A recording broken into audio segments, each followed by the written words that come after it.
Hello, everybody.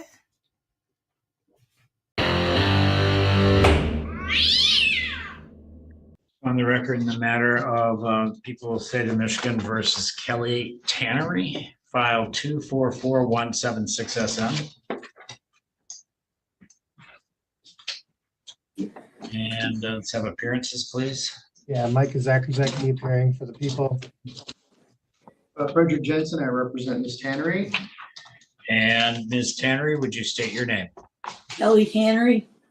Very good. This is a matter that's set for a plea. So Mr. Jensen, you want to explain to me your understanding? Yes, Your Honor. Ms. Tannery will be pleading to disturbing the peace. And the original charge would be dismissed. Is that a correct statement, Mr. Zakrzewski? That's my understanding, Your Honor. Ms. Tannery, is that your understanding? Yes, Your Honor. You understand you have a right to a trial, and if you went to trial, the prosecution would be obligated to prove that you're guilty beyond a reasonable doubt of each of the charges made against you. Yes, Your Honor. You understand if you make this plea here today, you're going to forego that trial. You're going to tell us you're guilty of disturbing the peace, and that's how the matter will be resolved. Is that your understanding, and is that your intention? Yes, Your Honor. Has anyone tried to frighten you or threaten you or intimidate you? No, Your Honor. Has anyone made promises to you that have not been placed on the record here today? No, Your Honor.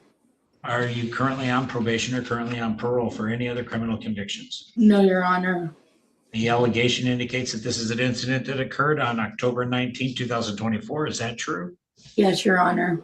The allegation indicates that this incident took place in the city of Allegan, county of Allegan, and the state of Michigan. Is that also true? Yes, Your Honor. The allegation indicates that this incident involved in a disturbance of the peace that you created in an altercation with Heather Groenke. Is that true? Yes, Your Honor. What happened that created the disturbance of the peace? Your Honor, me and Miss Gronke, she was my roommate. She told me my dad never loved me. My brother committed suicide last year, 4 years ago. No. What happened that created the disturbance of the peace on this matter? It's not a matter of your life history. No, we got into a fight earlier that day. She was eating a bunch of hot dogs. I called her fat cow and a pig, and then I just started hitting her in the head. And Okay, there we have it. Are you satisfied with the plea, Mr. Zakrzewski? Yes, Your Honor. Are you satisfied, Mr. Jensen? Yes, Your Honor. You provided me with the basis to accept the plea. I will do so. Mr. Zakrzewski. Yes, Your Honor. We would leave this sentencing up to the discretion of the court. Mr. Jensen. Yes, Your Honor. Ms. Tannery is currently at Forest View Hospital. She doesn't have any place to live. The prior location, she was living in an AFC home, and she's no longer welcome there.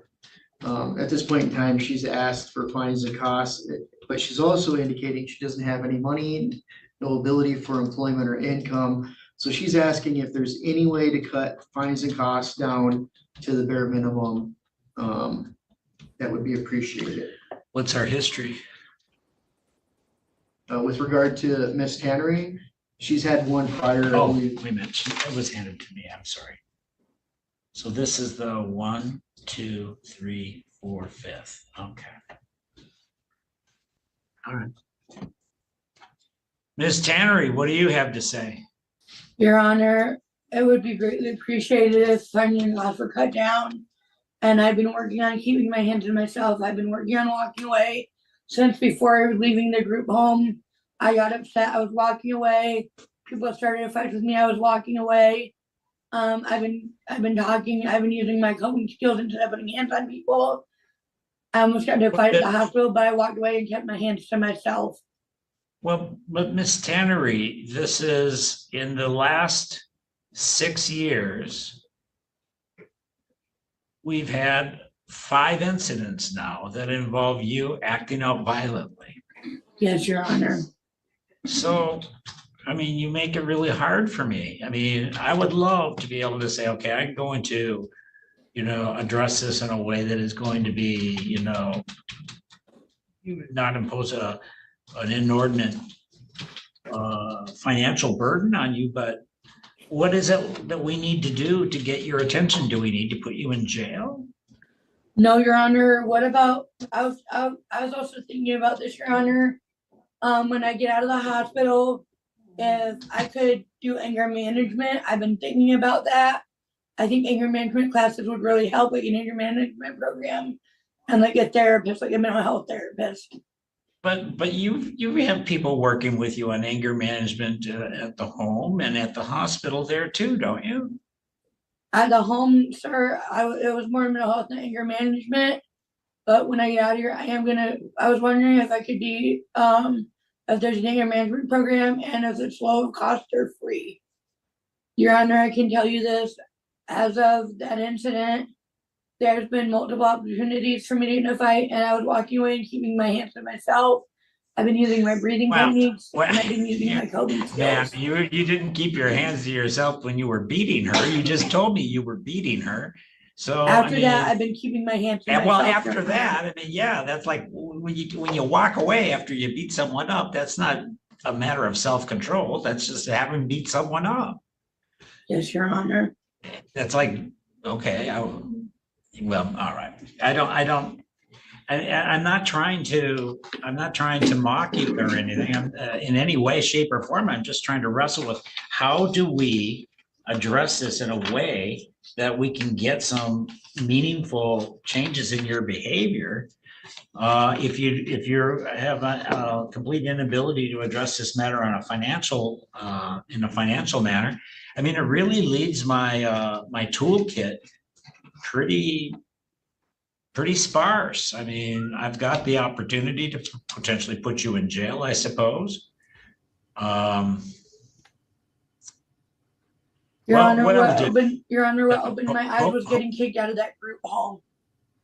Well, you know what? You're going to get kicked out of groups when you beat people up. Yes, Your Honor. That's just, you can take that as a mantra. If I beat someone up, I'm going to get kicked out. All right, I'm going to place you on probation for a period of 6 months. Yes, Your Honor. And there's a $180 oversight fee associated with that. Now, I might consider suspending that. I'm going to indicate that I'm going to place you on during that probation, that 6 months probation. I'm going to indicate that you have to provide you with either low or no cost anger management, but I'm going to suspend the sentence for 20 days in jail upon pending successful completion of that probation. I will also consider waiving fines and costs that are waivable. Not Your all of Honor, them how are. am I supposed to complete probation when I have nowhere to live? Well, then I guess you're going to have to do it remotely from Forceview. Yes, Your Honor. I'm going to give you the number. The number for probation is 269-673-0359. Thank you, Your Honor. The fines are $200. State costs $50. Court costs $200. Crime victim right fee of $75. That with the probation is $705. You can take care of over the term of probation. But if you successfully complete that term of probation, I might consider dramatically reducing that by probably 80%. Thank you, Your Honor. I'm also sentencing you to 20 days in jail, as you probably guessed. And then I will suspend that pending successful completion of probation. So if you don't successfully complete probation, Yes, I'm Your going to Honor. have to send you to jail because we don't know what else to do to get through to you. All right. Yes, Your Honor. All right. You're all set. You can leave the court. Call probation though. All right. Yes, Your Honor. Thank you. You're welcome. Thank you so much for coming out and being with me tonight. Be safe, be well, sleep sweet, and much love.